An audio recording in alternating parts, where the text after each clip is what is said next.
UP PCS के आप सभी भावी प्रशासनिक अधिकारियों का देवप्रयागम आईएएस के एक्सक्लूसिव इंटरव्यू प्रोग्राम में स्वागत है। मित्रों, यूपी पीसीएस 2023 के साक्षात्कार का आगाज हो चुका है और पिछली कक्षाओं में आप लगातार हमसे जुड़े रहे हैं और आपने देखा कि इंटरव्यू की डेट भी घोषित हो गई है। 8 जनवरी से 12 जनवरी तक यानी 5 दिवस का ये इंटरव्यू पर जो है कार्यक्रम शुरू हो रहा है और ये अब तक के उत्तर प्रदेश के इतिहास में सबसे कम समय का जो है एग्जीक्यूटिव का इंटरव्यू प्रोग्राम होगा।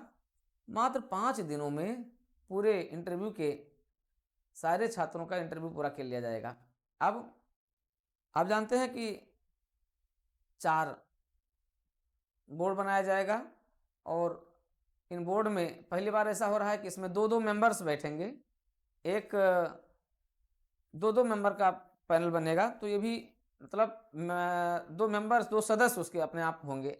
इसके अलावा 4 सदस्य होंगे, 4 जो है अन्य सदस्य रहेंगे। तो इस तरीके से एक बृहद बोर्ड भी रहेगा आपके साथ इंटरव्यू के साथ में, एक बृहद पैनल रहेगा और कुल मिलाकर के बहुत अच्छा रहेगा। अगर इतना सब कुछ किया जाता है तो समझ लीजिए कि बहुत ही बेहतरीन है और आयोग की ये तारीफ करनी पड़ेगी इस मामले में।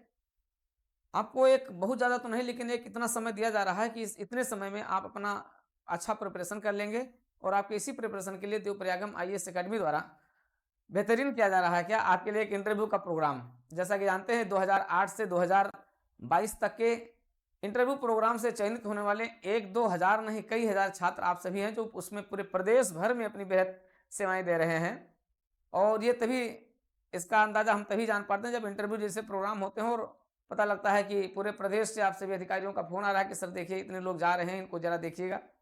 तो एक बड़ी बात होती है और आप सभी निश्चित रूप से हमसे जुड़े रहते हैं। और मित्रों, इस बारे में एक बृहद इंटरव्यू प्रोग्राम शुरू हो चुका, आज हम उसी पर चर्चा करेंगे। हाँ, एक छोटी सी सूचना भी आपको देंगे, थोड़ी सी एक मिस्टेक हो गई थी उसके बारे में आपको बता दें।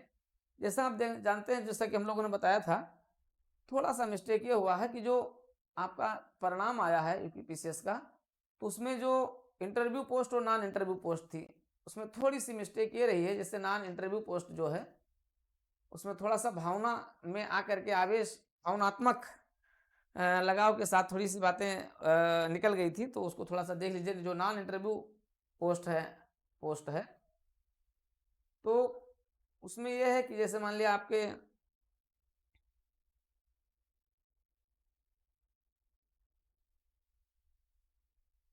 मान लिया 451 लोग इसमें क्वालिफाई हुए हैं, ठीक है, सही पोस्ट के लिए जो आपकी इंटरव्यू पोस्ट थी। तो इंटरव्यू पोस्ट जो आपकी थी उसके लिए जो 451 लोग हुए। अब आप जानते हैं कि इसमें 1/3 का जो रेशियो होता है, इन 3 गुना में से 1 गुना ही क्वालिफाई किए जाएंगे। तो अब जो शेष 2 गुना बचेंगे, यहाँ देखिए जो शेष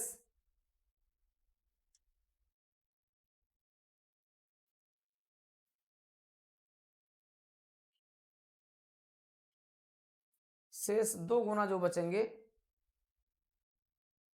इसमें में से जो लोग इस पोस्ट के लिए अर्हता धारण करते हैं,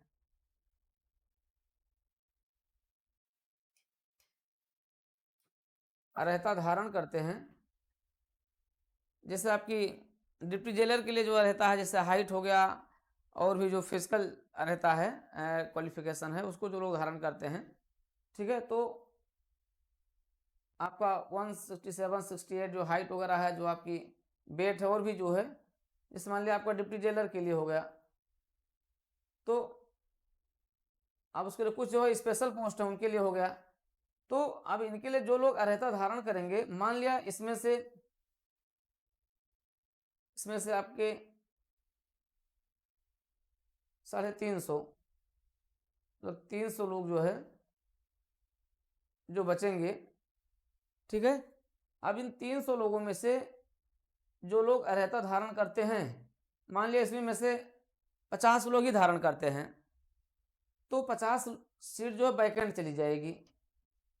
जो इसमें से अर्हता धारण कर दें केवल उन्हीं का जो है इस नॉन इंटरव्यू पोस्ट पर सिलेक्शन होगा, ऐसे समझ लीजिए। इसमें बड़ा टेक्निकल चीज़ें थी, थोड़ा सा एक कई लोगों का लगातार फ़ोन आ रहा था, तो थोड़ा-सा एक भावनात्मक उसमें हमने बता दिया था, लेकिन वहाँ से थोड़ी-सी मिस्टेक थी, तो उसको आप लोग दूर कर लीजिए। इसलिए हम एग्ज़ाम्पल से बता रहे हैं, क्योंकि अभी भी लोग परेशान हैं उसके लिए।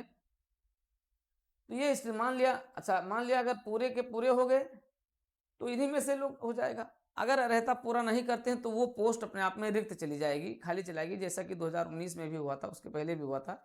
ये 2018 के समय में प्रभात कुमार जी के समय से ही ये चली आ रही हैं।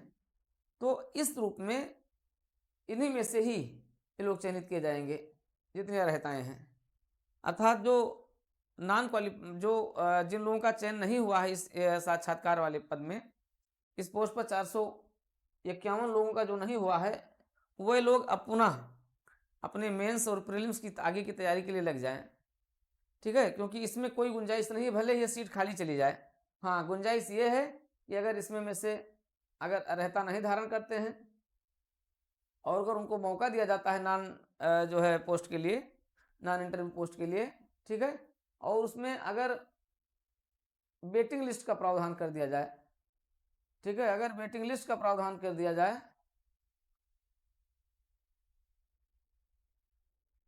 ठीक है? वेटिंग लिस्ट का प्रावधान कर दिया जाए, तो फिर वो अपने आप में क्या हो जाएगा, तब वो सही हो जाएगा, ठीक है? तो वेटिंग लिस्ट का प्रावधान इसमें किया जाए, ये इस मामले में उचित रहेगा, ठीक है? तो हमारे ख्याल से आपके समझ में आ जाएगा। जब तक बिना वेटिंग लिस्ट के आप लोगों को इसमें नंबर नहीं आएगा, अगर ये सारे जो है पद अगर ये रिक्त भी हो जाते हैं और अगर ये सब फुलफिल भी हो जाते हैं, उसमें से अगर कुछ सीटें भरी भी रहती हैं, तो ये स्थिति हो सकती है। इसलिए आप लोग उसको थोड़ा-सा नज़रअंदाज कर दीजिएगा। पहले में की पोस्ट में जो बातें कही गई थी, उसको इस रूप में समझने का प्रयास कीजिएगा। और आगे आते हैं, बताते हैं कि जो इंटरव्यू प्रोग्राम है, जैसा कि आप जानते हैं, इंटरव्यू प्रोग्राम में बुकलेट दोनों क्रमों में प्रोग्राम चालू हो चुका। आज हम आपके साथ चर्चा करेंगे, बहुत महत्वपूर्ण विषयों पर चर्चा करेंगे, क्योंकि हमारा एक बुकलेट नंबर 6 है, जो अपने आप में बेहतरीन है। और कल्पराज सिंह के प्रश्न बोर्ड में क्या-क्या प्रश्न पूछे गए हैं, ये देखा जाएगा।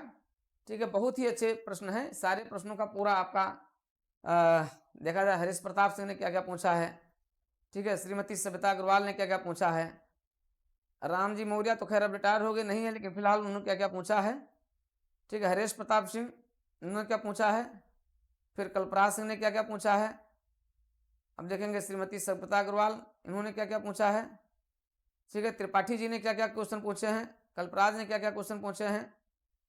और तो ये बेहतरीन है, आप देखोगे कि इससे भी एक आपको एक व्यूज बनता चलेगा, पूरा व्यूज बन जाएगा। तो हम इन सभी पर चर्चा करेंगे मित्रों, इन सभी प्रश्नों पर चर्चा करेंगे। और आपको हम बताएं, जैसे देखिए, प्रश्न पीएम की मृत्यु के बाद मंत्रिमंडल की क्या स्थिति होती है। कल्पराज सिंह ने प्रश्न किया है कि अगर प्रधानमंत्री की मृत्यु हो जाती है तो मंत्रिमंडल की क्या स्थिति होगी। एनपीएस ओपीएस में एमपी एमएलए एक दिन के लिए बनने पर लागू होगा कि नहीं लागू होगा, लेकिन सरकारी कर्मचारी को क्यों नहीं। बहुत अच्छा प्रश्न है। एनपीएस और ओपीएस, अगर कोई एक दिन का भी एमपी एमएलए बन जाता है तो उसको क्या मिल जाती है, उसको पेंशन मिलने लगती है, ठीक है। लेकिन सरकारी कर्मचारी को ऐसा नहीं होता है, ऐसा क्यों है, ऐसा बहुत अच्छा प्रश्न है। साहित्य के बारे में बताएं, संस्कृति और समाज में क्या अंतर है। मंत्री, ठीक है, मंत्री के प्रेशर में कैसे कार्य करेंगे। इकोनॉमिक्स के बारे में बताएं, डिमांड क्या होती है, जीडीपी के बारे में बताएं, पार्लियामेंट के बारे में बताएं, कृषि के बारे में बताएं, क्लाइमेट चेंज क्या है, ठीक है, क्लाइमेट जोन क्या होता है, सबसे बड़ा जिला कौन सा है, कभी जो आपको प्रभावित करे, ठीक है। ये ढेर सारे प्रश्न हैं, इन सभी पर हम लोग चर्चा करेंगे। और आपको बताएं कि जो जो स्थिति है, जो इंटरव्यू है आपका, तो उस इंटरव्यू के क्रम में हम देखेंगे मित्रों, बुकलेट एक अपने आप में क्या है, रामबाण है। क्योंकि बुकलेट एक में आपको जैसे अमृत नहीं होता है, एक चम्मच दे दी जाती है। बुकलेट एक में इंटरव्यू का सबसे सार जो होता है वो है, जहां आप इंटरव्यू का पूरा कॉन्फिडेंस आपके बुकलेट एक और बुकलेट दो से आ जाता है।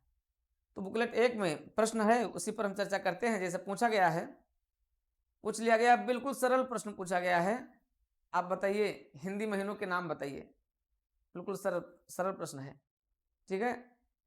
स्नातक क्या होता है, स्नातक क्या होता है, दर्शन क्या होता है, आपका दर्शन क्या है, आपका दर्शन क्या है, अब आप क्या बताएंगे इसका उत्तर। ये सब व्यक्तित्व और पर्सनालिटी से जुड़े हुए प्रश्न हैं। ठीक है, स्नातक क्या होता है, स्नातक और परास्नातक में क्या अंतर है, परास्नातक और स्नातकोत्तर में क्या अंतर है, बहुत बेहतरीन प्रश्न है। आप देखोगे कि परास्नातक और स्नातकोत्तर में क्या अंतर है।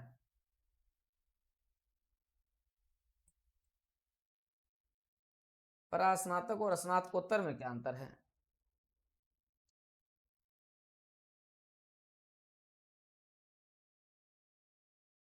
स्नातक को स्नातक क्यों कहते हैं, ठीक है, इस पर बहुत ढेर सारे बहुत बेहतरीन प्रश्न पूछा गया है। परास्नातक क्या होता है और स्नातक क्या होता है।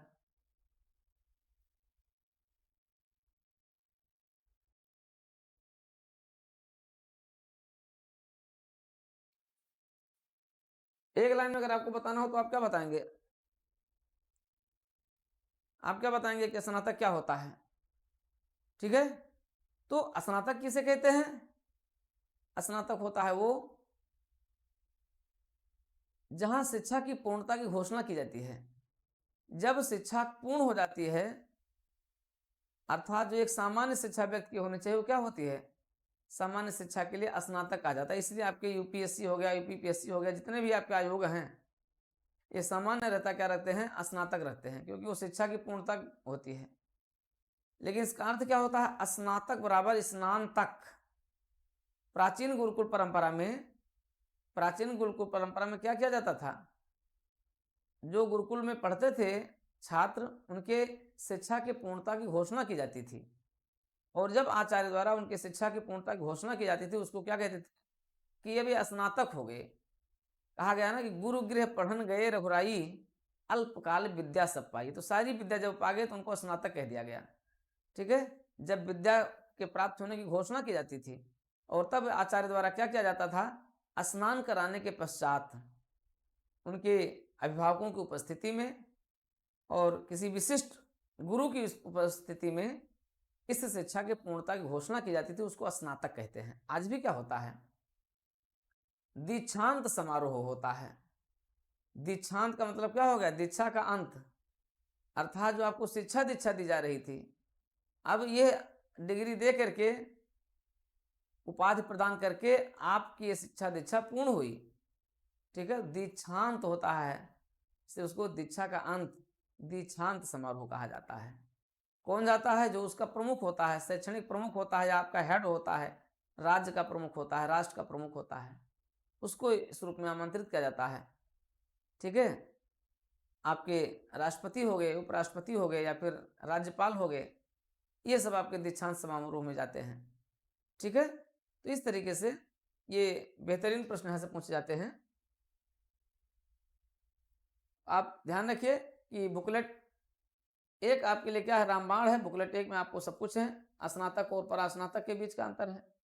स्नातक क्या होता है, आप जानेंगे। अब स्नातक के उपाधि के पश्चात जो उपाधि प्राप्त की जाती है विषय विशेष में, ठीक है, उसको क्या कहते हैं, परास्नातक कहते हैं। तो इस तरीके से प्रश्न आपसे पूछा जाता है। आप जानते हो, उसको शब्दों में नहीं बता सकते हैं, समझ रहे हैं, उसको शब्दों में पिरो करके, क्योंकि ये सब प्रश्न के उत्तर कहीं है ही नहीं, वो केवल और केवल देवप्रयागम में है, केवल और को बुकलेट 1, 2, 3, 4, 5 में है।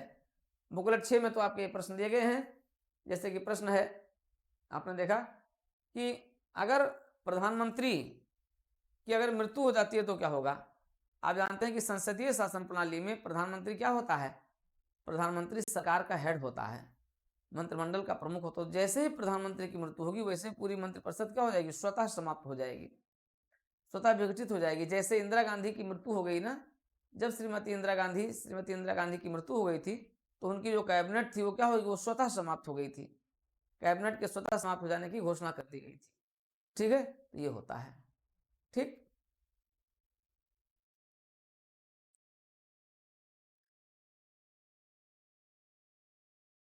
अब देखिए कितना बेहतरीन प्रश्न है। रामजी मौर्य जी का है, हालांकि वो इस बार नहीं है, उनका तो रिटायरमेंट हो चुका है। वर्ल्ड वार सेकंड के बारे में बताएं। संयुक्त राष्ट्र संघ के बारे में बताएं, यूपी के बजट के बारे में बताएं। आप एसडीएम हैं और आपके कार्य क्षेत्र में बाढ़ आ गई है, आपका जो, ठीक है, बाढ़ आ जाती है, तो आप जनहित में क्या क्या कदम उठाएंगे, ठीक है। अब बाढ़ क्या होती है आपसे अभी प्रश्न पूछा जा सकता है यहाँ से, बाढ़ से जुड़े, क्योंकि हर साल ऐसी चीजें होती है आपके कार्य क्षेत्र में, जहां पर आप जिस सब डिवीजन के आप प्रभारी हैं वहां पर बाढ़ आ जाती है, तो आप क्या करेंगे, बहुत प्रश्न पूछा गया यहाँ से, ठीक है। तो क्या करेंगे आप सबसे पहले क्या करेंगे, बाढ़ की स्थिति का अवलोकन करेंगे। सबसे पहले तो लोगों को सुरक्षित स्थानों पर क्या करेंगे, उनको सुरक्षित स्थानों पर पहुंचाएंगे। सभी अपने जो टीम है उस टीम के साथ आप एक मीटिंग करेंगे, और जो आप जानते हैं कि जो आपदा जो जिला आपदा प्राधिकरण होता है उसका अध्यक्ष जिलाधिकारी होता है, तुरंत उनको सूचित करेंगे, और आपदा कमेटी जो उसकी बोर्ड की बैठक होगी, और जिले में आपदा राहत के लिए सभी अधिकारियों को, सभी विभागों को सतर्क कर दिया जाएगा, उनके बीच एक बेहतर कोऑर्डिनेशन बनाया जाएगा, सभी लोगों को सुरक्षित स्थानों तक पहुंचाया जाएगा। उसके बाद फिर वहां पर राहत कार्य शुरू किए जाएंगे, और स्वयं उसकी निगरानी, आप एसडीएम हैं, ठीक है, तो आप स्वयं उसकी निगरानी करेंगे। और इस रूप में उस विभाग में उस क्षेत्र में स्वास्थ्य विभाग है, ठीक है, जल विभाग है, नगर निकाय है, या पंचायती है, जो भी क्षेत्र है, पंचायत विभाग है, इनको सबको आप उस दिशा में क्या करेंगे, सक्रिय करेंगे। सभी को राहत पैकेज दिया जाएगा। एनजीओ व अन्य संस्थाओं से भी अधिक से अधिक राहत पहुंचाने के लिए लोगों से अपील भी की जाएगी, ठीक है। बस जान माल की क्षति को ना होने दिया जाए, इस पर बल दिया जाएगा, और लोगों को अधिक से अधिक लोगों को सुरक्षित करने का प्रयास किया जाएगा। इसके साथ ही साथ स्वास्थ्य विभाग को विशेष रूप से सतर्क रखा जाएगा, क्योंकि बाढ़ हटने के बाद बीमारियों के फैलने का डर होता है, उस पर भी ध्यान दिया जाएगा, जिससे कि स्वतंत्र बाढ़ के बाद जो स्थितियां हैं वो स्थितियां क्या बनी रहें, नॉर्मल बनी रहें, महामारियों या बीमारियों की स्थिति ना उत्पन्न होने पाए। और बाढ़ राहत कोष चल रहा है उसका समुचित तरीके से सभी जो उससे प्रभावित लोग हैं उसका लाभ प्राप्त करने, ये भी सुनिश्चित करते रहेंगे। सभी के साथ क्या करेंगे, समन्वय बनाए रखेंगे, कोऑर्डिनेशन करेंगे, विभागों के साथ समन्वय करेंगे, लगातार समन्वय बनाए रखते हुए इसको प्राप्त करने का प्रयास करेंगे। तो इस तरीके से आप क्या कर सकते हैं, एक बेहतरीन बाढ़ नियंत्रण अधिकारी के रूप में आप कार्य कर सकते हैं, ठीक है। तो अब इसको कैसे बताना है ये महत्वपूर्ण होता है, बताने को सब लोग बता ले जाएंगे, लेकिन आपको कैसे पॉइंट वाइज आपको क्रम से बताएंगे तो ज़्यादा अच्छा रहेगा, विविधता लेकर के आएंगे उत्तर में। तो इस तरीके से मित्रों बहुत ढेर सारे प्रश्न हैं। हम इस बार क्या कर रहे हैं, प्रत्येक दिन की क्लास में हम इस पर भी डेली चर्चा करते रहेंगे। तो आप हमारे इस पूरे इंटरव्यू प्रोग्राम के साथ जुड़ करके और इसका पूरा लाभ ले सकते हैं। बुकलेट 1, 2, 3, 4, 5 और 6, ये 6 बुकलेट आपके लिए क्या है, रामबाण सिद्ध है। आप बिल्कुल मत घबराइए। देखिए आपका शेड्यूल आ चुका है, आपको हम बता दें आपका जो शेड्यूल आ गया है उस शेड्यूल के अंतर्गत अगर हम देखें, जो आपका शेड्यूल है ये है आपका 8 जनवरी से 12 जनवरी तक है। मित्रों हमारी क्लास प्रारंभ हो गई है। ये क्लास आपको ऑनलाइन और ऑफलाइन दोनों मिल रही है। अगर आप देखोगे तो ये क्लास जो आपको ऑनलाइन क्लास के लिए तो आप हमारे देवप्रयागम आईएएस ऐप, ठीक है, देवप्रयागम जो आईएएस ऐप है आप उसको डाउनलोड कर लीजिए। यहाँ पर आपको मिलेगी, पेड मिलेगी। यूट्यूब चैनल डीपीआईएस है आपका, ठीक है, तो आपका यूट्यूब चैनल है डीपीआईएस देवप्रयागम, ठीक है। डीपीआईएस यूट्यूब चैनल पर आपको ये सारी क्लासेस फ्री ऑफ कॉस्ट मिल रही हैं।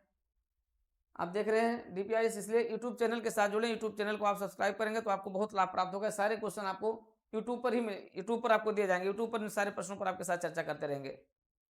एक बृहद कार्यक्रम है, बहुत बेहतरीन। इसके अलावा फिर आपको पीडीएफ सब कुछ मिल रहा है, पूरा नोट्स पीडीएफ मिल रहा है, सारी चीजें हैं। तो आप हमारे 1 से 6 बुकलेट का पूरा लाभ उठाएं और इस पूरे बुकलेट के माध्यम से आपके पूरे इंटरव्यू प्रोग्राम को निर्धारित इस 5 दिन के का जो ये कार्यक्रम है इससे हम पूरा कर देंगे। और ये आपको आप ये जानिए कि क्लासेस शुरू हो गई है। 24 दिसंबर से क्लास शुरू हो चुकी है और ये आपको 5 जनवरी तक पूरी क्लास पूरी कर दी जाएगी। और 5 जनवरी तक आप की सारी क्लास पूरी हो जाएगी। आप इस क्लास को पूरा करके और 27 तारीख से 27 जनवरी से आपका मॉक इंटरव्यू कंटिन्यू हो रहा है। 27 जनवरी से आपका मॉक इंटरव्यू हो रहा है और आपको बता दें, अभी हम आपको सूचना भी देंगे, नाम भी देंगे। हमारे जो टॉपर्स पीसीएस ऑफिसर्स हैं, अब 2017 के टॉपर वही आपके साथ 27 जनवरी को रहेंगे, इंटरव्यू पैनल में रहेंगे। अब नाम तो आप जानते हैं 2017 के टॉपर कौन है, तो आपके इंटरव्यू पैनल में बैठेंगे। आप 27 तारीख के इंटरव्यू पैनल में जरूर आइए, इंटरव्यू जरूर दीजिए। मॉक इंटरव्यू आप रजिस्ट्रेशन करवा करके आप ऑनलाइन भी दे सकते हैं, ऑफलाइन भी दे सकते हैं। प्रदेश भर से कहीं से भी आप जुड़े हो तो आप ऑनलाइन और ऑफलाइन दोनों इंटरव्यू दे सकते हैं आप, ठीक है। इसके अलावा हमारे बनारस हिंदू विश्वविद्यालय के पूर्व बीसी हैं, वो भी इंटरव्यू प्रोग्राम में पैनल में हमारे आ रहे हैं। आप उनके साथ भी अपने अनुभवों को शेयर कर सकते हैं और आकर के उनसे एक विशेष मार्गदर्शन प्राप्त करते हैं, क्योंकि उनका बहुत बड़ा अनुभव रहा है आचार्य श्री का, और उन्होंने एक बेहतरीन तरीके से लोगों को मोटिवेट भी किया है और आपके एक्स पैनलाइज्ड भी रहे हैं, तो आप उनके साथ भी अपने अनुभव को शेयर कर सकते हैं। 27 तारीख से ये इंटरव्यू मॉक इंटरव्यू प्रोग्राम शुरू हो रहा है। इसके साथ साथ कई जिलों में, उत्तर प्रदेश के कई जिलों में आईजी रह चुके हैं, वो भी आपके साथ इस पैनल में रहेंगे, तो जरूर आप उनके साथ भी जुड़ें और इस इंटरव्यू प्रोग्राम का पूरा लाभ उठाएं। बाकी छोटी छोटी चीज़ों को तो हम आपको दूर करते रहेंगे और लगभग 5 सदस्यों का, 4 से 5 सदस्यों का पूरा पैनल रहेगा। साथ ही साथ मित्रों, इलाहाबाद विश्वविद्यालय के प्रोफेसर भी इसमें बैठेंगे, तो आप उनके साथ भी जुड़ करके और इस पूरे मॉक इंटरव्यू का आप पूरा लाभ उठाएं। तो आइए आप जानेंगे क्या होगा, कैसे होगा, किस प्रकार से होगा। इसलिए आप बने रहिए DPIS यूट्यूब चैनल पर। आप अगर आगामी परीक्षाओं के लिए अगर आपको इंटरव्यू की तैयारी करना है तो भी हमारे इस इंटरव्यू के नियमित कार्यक्रम को देख करके और आप इसको प्राप्त कर सकते हैं। साथ ही साथ आपको प्रतिदिन का करंट अफेयर्स, इंटरव्यू के दृष्टिकोण से जो करंट अफेयर्स है वो भी आपको डेली यूट्यूब चैनल पर, DPIS यूट्यूब चैनल पर आपको मिलता रहेगा, तो आप उसके साथ भी बने रहें। इन सभी को प्राप्त करने के लिए आप देवप्रयागम IAS ऐप के साथ रेगुलर क्लास में आइए और DPIS यूट्यूब चैनल के साथ आप जुड़ करके इन सारी चीज़ों को आप प्राप्त कर सकते हैं मित्रों। तो बिल्कुल इंतजार नहीं कीजिए, आइए, आप भी उस सफलता की कड़ी में सफल होंगे और टॉपर्स आप भी हो सकते हैं। इसलिए आइए, टॉपर से मिलिए। UPPCS के टॉपर्स से आप 27 तारीख को आकर के हमारी इस क्लास में मिल सकते हैं।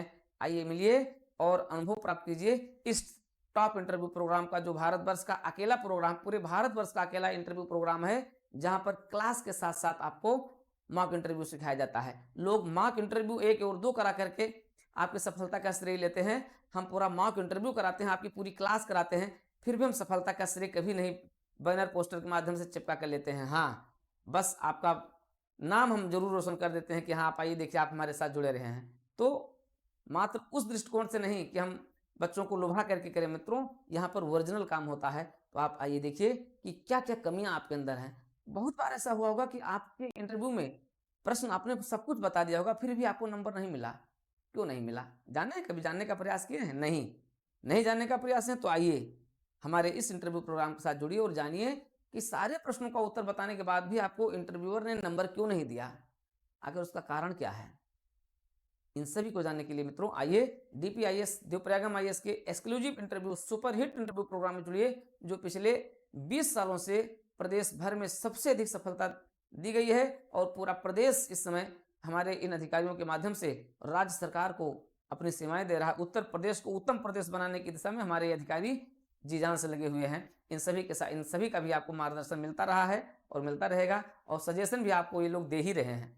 गाजियाबाद से लेकर के और बलिया तक अधिकारियों का पूरा पैनल इस समय काम कर रहा है। ललितपुर से लेकर और गोंडा, बहराइच और आपके महाराजगंज, सिद्धार्थनगर तक पूरा अधिकारियों का एक फुल स्वरूप जो है उत्तर प्रदेश सरकार के विकास और कल्याण के लिए कार्यरत है।